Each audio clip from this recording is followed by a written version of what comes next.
And one of the most important things is, and the older I get, the more I value this, it's the leadership team within that business. I want to see a track record of not only industry experience, but also franchise experience represented on that team, because I think that's your best indicator of future success. And that's really your business partner, right, that you're getting in bed with. And so, we encourage our clients to do full due diligence. We've kind of created a process that allows them to do that going in before they ever buy, so that they can go in, nothing's a given, but they can go in with a very good likelihood of knowing the outcome, what that success looks like. Let's learn how our next guest gets up, dress up, and show up on purpose. Enjoy the episode.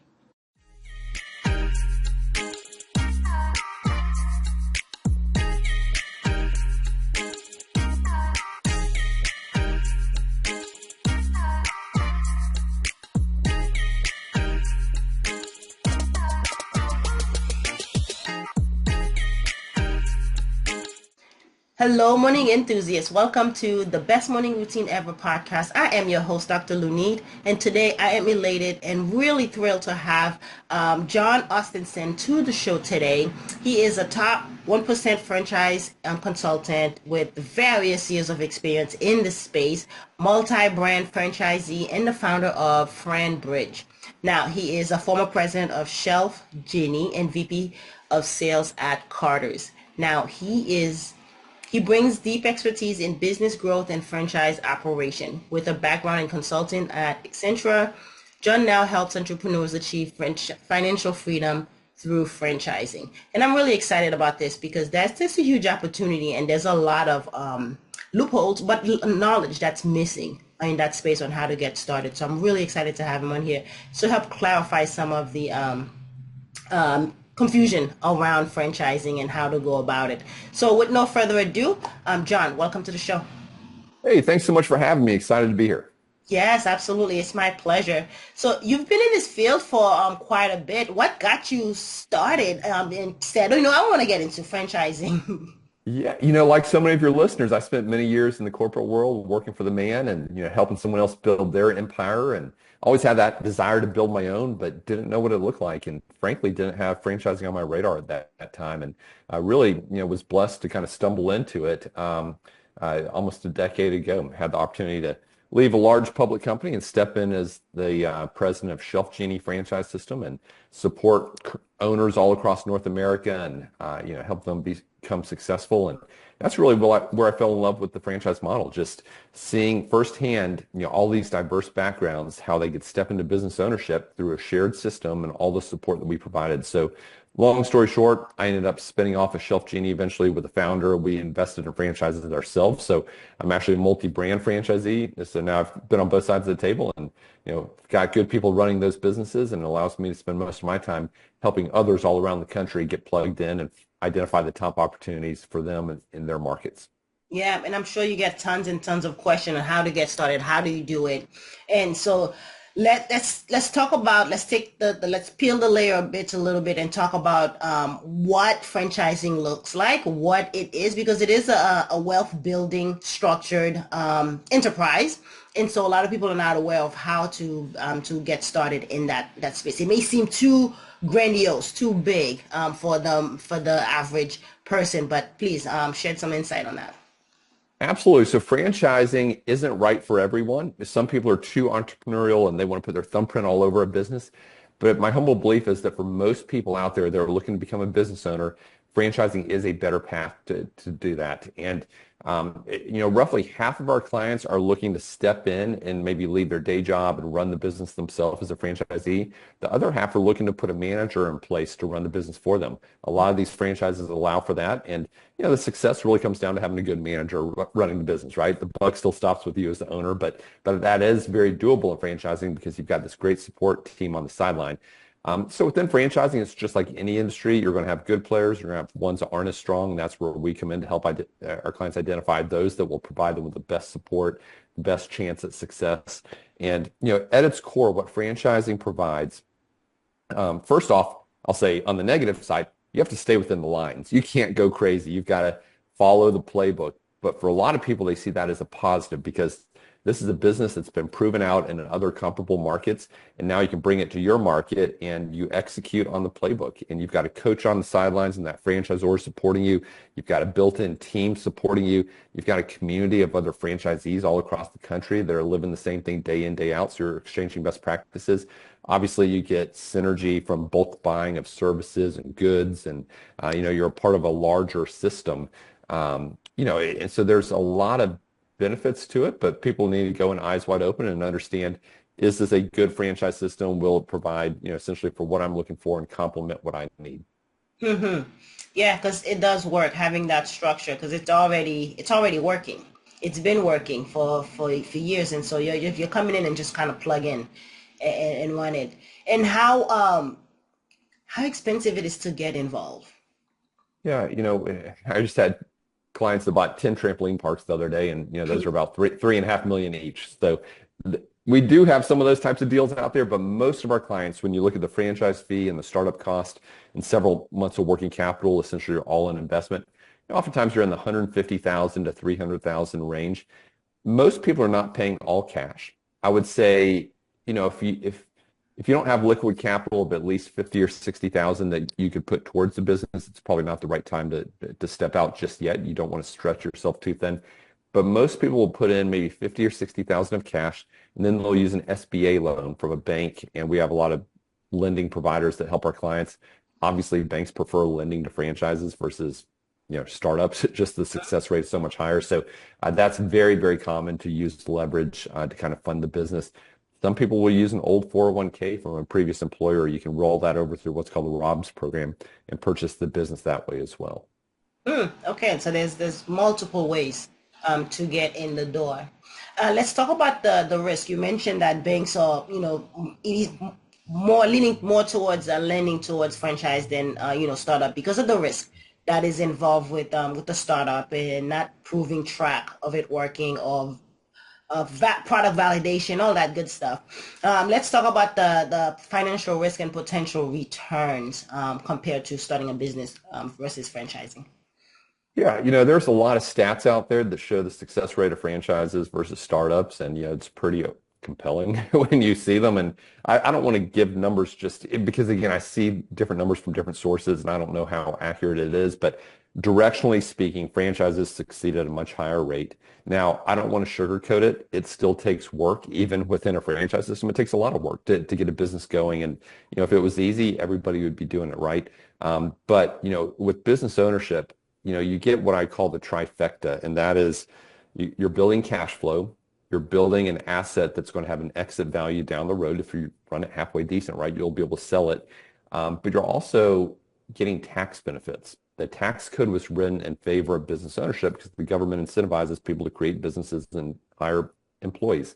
And so there's so many things you can do. And maybe your spouse is a W-2, or maybe we have a lot of doctors that are high paid W-2s, and they say, hey, we can't do anything tax strategy wise, but we'd love to get a business going that allows us to, pay our kids and let them roll it into Roth IRAs, or, just different creative things, within the law. And so it's kind of that trifecta that I call it, the three different benefits. And, certainly it varies across the board. Some opportunities you could be profitable within 3 months from a monthly P&L standpoint. Some may take a full year to get to that point.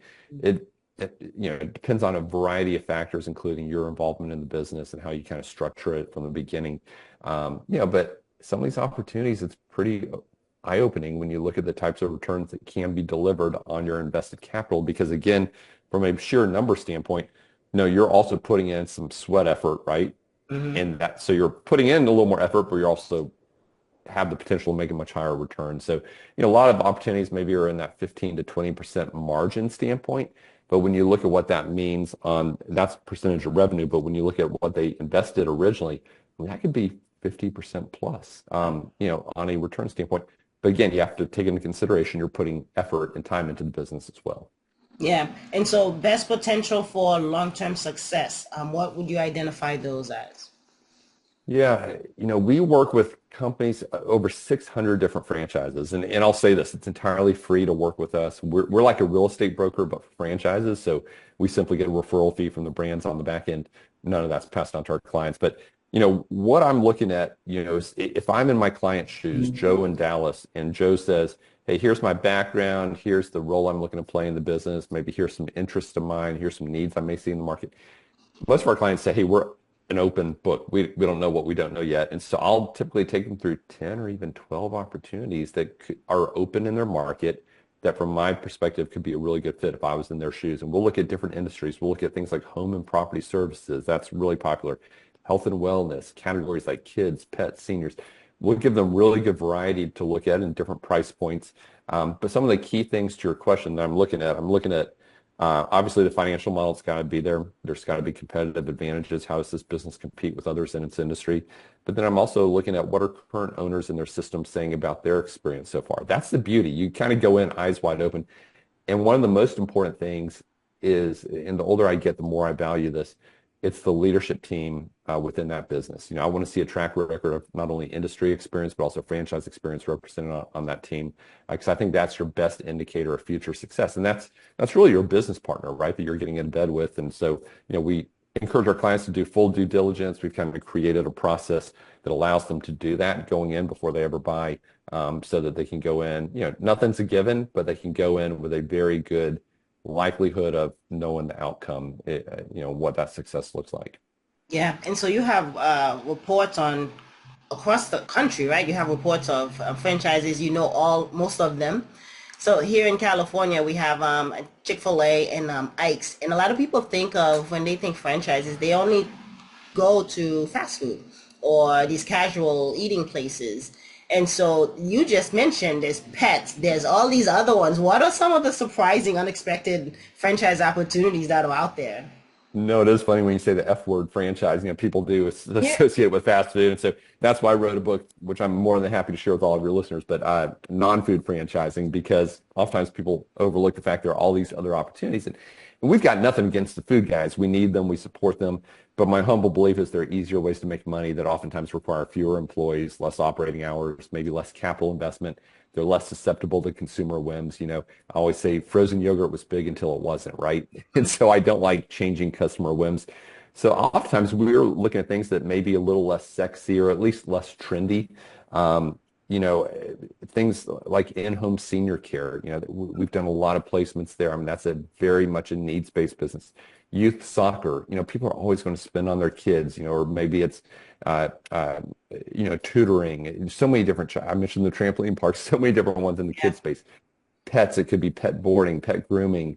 Um, Health and wellness. Everything from fitness to mental health to certainly recovery modalities like cold plunge, sauna, cryo, red light, stuff that I'm a big fan of too. We've had some clients getting involved there. There's just so many neat ones within that space.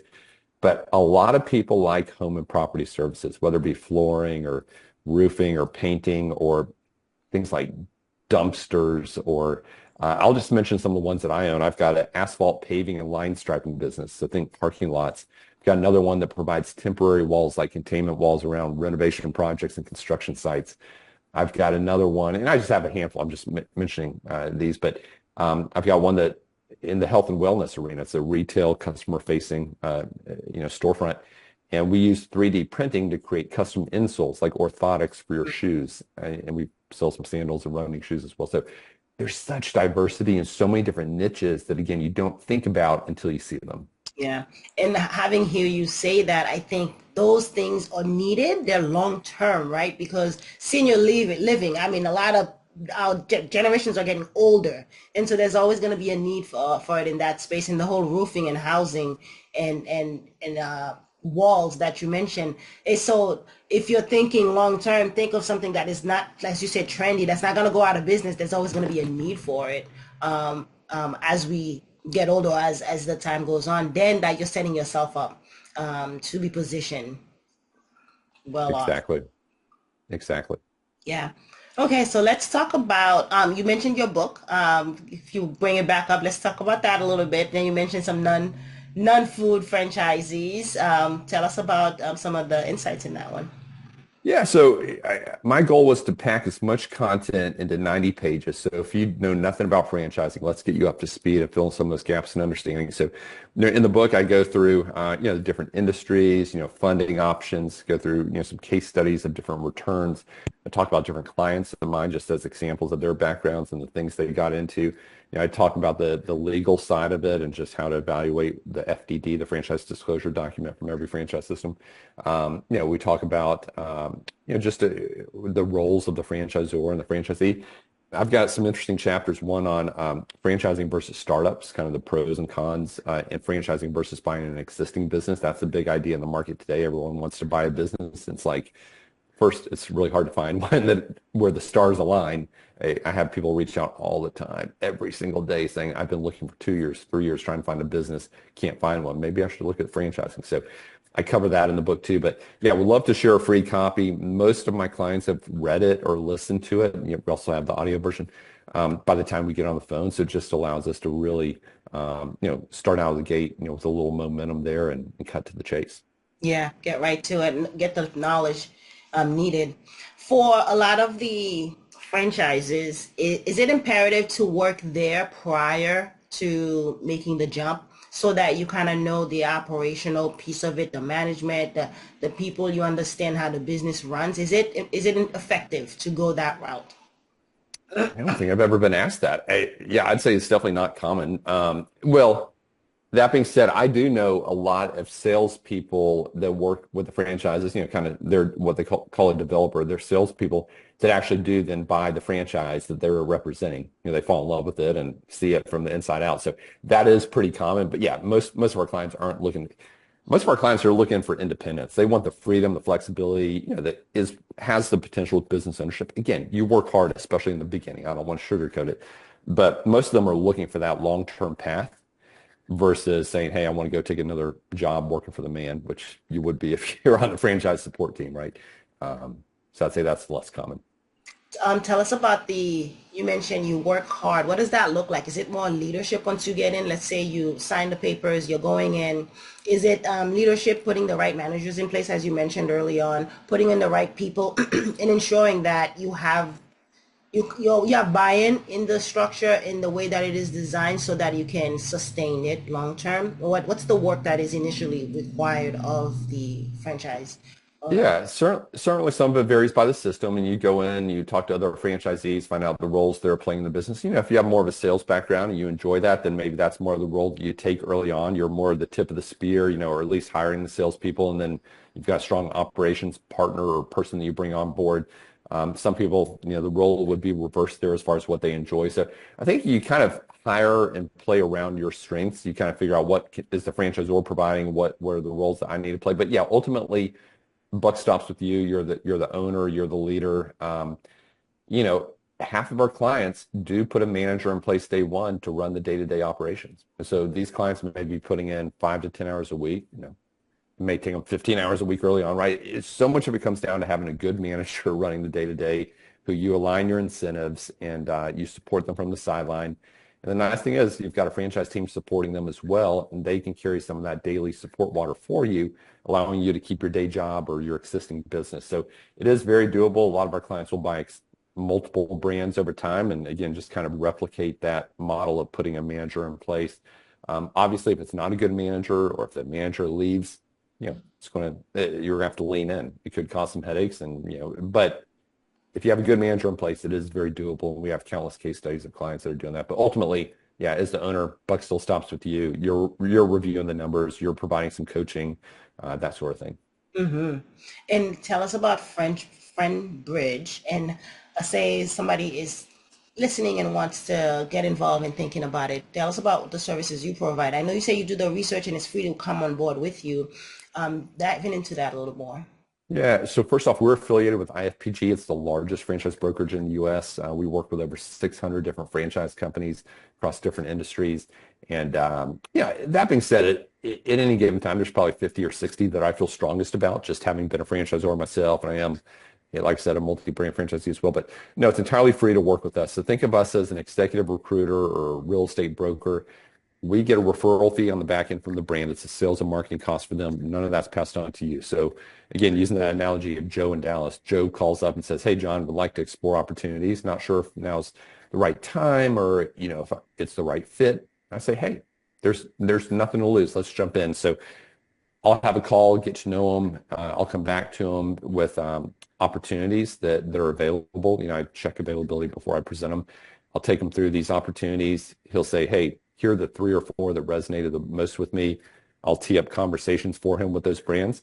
And from there, the franchisors will take them through a series of calls and presentations, exposing him to the business, letting him talk to other franchisees in their system, really trying to get them as much information as possible leading up to what's called a discovery day, where they would, typically fly them in for a day or two. If they have a spouse, they can come as well.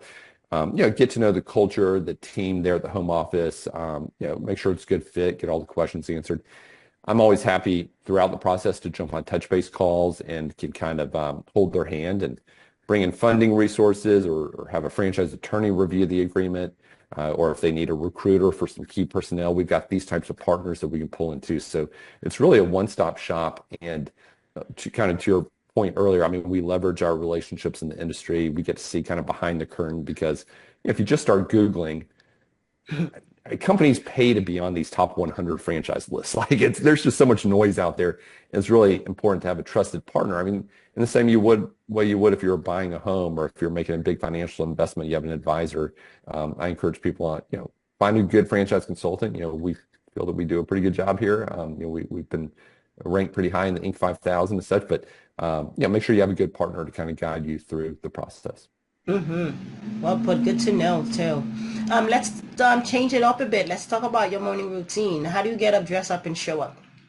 Yeah, well, it's definitely evolved over time. Obviously, you throw kids in the mix and that evolves it. But, I think early on, I used to exercise in the morning like so many, and I really dreaded that. It felt good when I was done, but I dreaded waking up in the morning. And now, first off, I'm living life on my terms. I get to design my own day because I'm a business owner.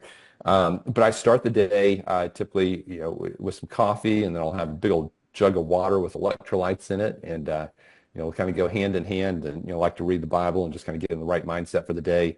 And then I'll go and have breakfast with my kids, and then I drive them to school. I come home, spend maybe 10 minutes with my wife. We might walk around the park or something like that. And then around 8:15 or so, I jump in, and it's time to work hard, right? So I used to work early in the mornings too, as early as 6 a.m. And again, it felt good to get work out of the way, but now I think I'm in the right mindset and investing time in the kids, during that period. So that's what my morning looks like. Yeah, it's important. As you said, it does changes once you have kids, but it's like the season of your life, different season of your life, then there's the need changes accordingly. Yeah. And you just shift things around. So now I exercise after lunch and I'll do the sauna and red light and all that as well, kind of compact it all. But I found that's my least productive time work-wise. And so that's my best time to exercise. Yeah, and it gives you that second wind, that second energy that you need for the rest of the day. And when the kids come home, you're present, right? You're there Exactly. with them, and so that's important. That's the beauty of the morning routine. It can be done. The activities can be done throughout the day, but you change it during whatever season in your life. Yeah. It's all about the rhythm, Yeah, finding that consistent rhythm. yeah, absolutely. Tell us where we can find. How can we connect with you? Find your book. What website we can go to find the copy? Yeah, come out to our website, franbridgeconsulting.com. That's FRAN, bridgeconsulting.com. And, share your email address. We'll reach out, share multiple ways you can download the book for free. Certainly, if you'd like to have a call and learn more about franchising and take a next step, just indicate that interest at that time, and we'll send you a link to the calendar to get that going. But certainly, if you'd rather go out to Amazon, I mean, the book is on all the main websites out there. All the proceeds go to Hope International, which is a nonprofit that we really believe in. So if you'd rather go that path, but certainly you get a free copy again at franbridgeconsulting.com. And yeah, would love to connect and help in any way I can. Fantastic. Thank you for sharing. Really, really enjoyed having you on the show today, John. Thank you. Yeah, thank you. Perfect. Hope you enjoyed today's episode. Please comment and tell us what was your favorite part, your favorite habit that you are going to try out for yourself today. Comment below. If you haven't already, be sure to subscribe. Until next time, I will see you at the top of your best morning routine ever. Stay blessed.